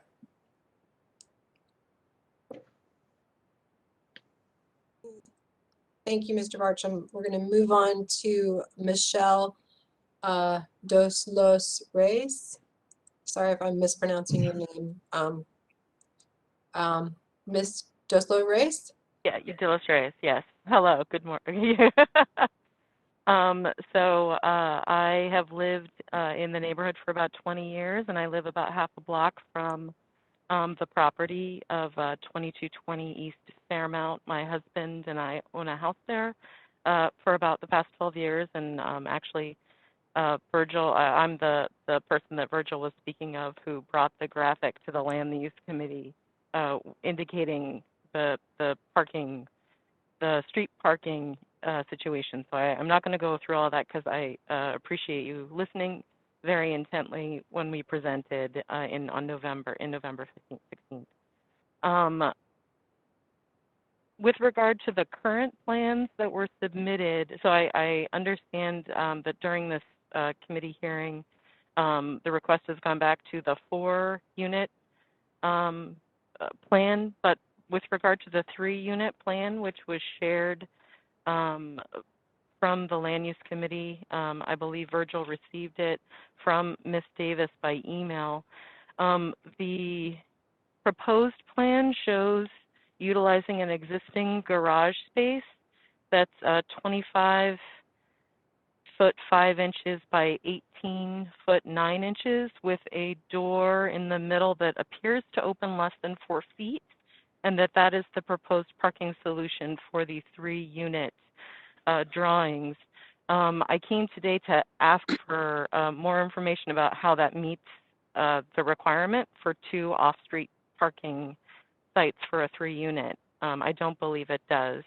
I still currently object, as do several other neighborhood residents. Thank you. Thank you.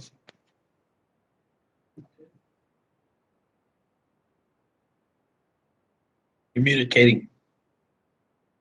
Thank you. Sure. If anybody else wishes to testify, could you please either raise your hand or put in the chat that you wish to testify? All right, I'm going to go through the call-in users now. Anybody wishing to testify in opposition?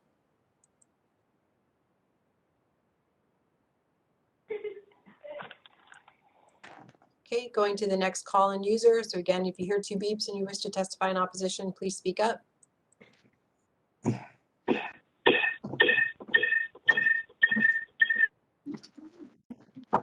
Going to the next caller. All right, so that would conclude the testimony on opposition. So let me go back. So we're back to Mr. Scott. I'm noting from the opposition that we just heard that at some point there was either an agreement or a consideration by you of going to 3 dwelling units. Was that before it was clear to you that the 4 dwelling units were necessary to make it a viable project? Can you repeat the question again, Mr. Fields? Yeah, I'm sorry. what I heard in opposition is that at some point there apparently was an agreement or at least a commitment to consider 3 dwelling units down from the 4. If that's the case, was that prior to you gaining the understanding that 4 dwelling units was necessary in order to make the project and the renovation viable? Yes, sir. And like I say, I wouldn't have never agreed to do the 3 units. Again, it wasn't I that signed off and spoke with Mr. Virgil as it related to that. So again, Okay, so 3 was never really on the table from your perspective. Yes, sir. Okay. With regard to the 2 parking spaces, again, just heard some testimony about how to utilize that space to open some doors and utilize some space for possibly 2 parking spaces. Are you offering any of that, or are you seeking the variance for 0 parking spaces? Well, at this point, I'm seeking the variance for 0 parking spaces. And it's, Mr. Fields, with all due respect, I do want to just say this, because I've listened to a lot of hearings a day too. I've been on here since 105. And I'm a Black Afro-American, and it's not a racial disparity, but I just want to say this, that, it's funny that how others can come in and dictate or oppose how one spends money in a neighborhood where they will be occupying the space. I've been around quite some time, and I just don't think that it's acceptable. But again, I'm coming in being a friendly neighbor. It's an area where people have to find parking. I mean, it's just what it is.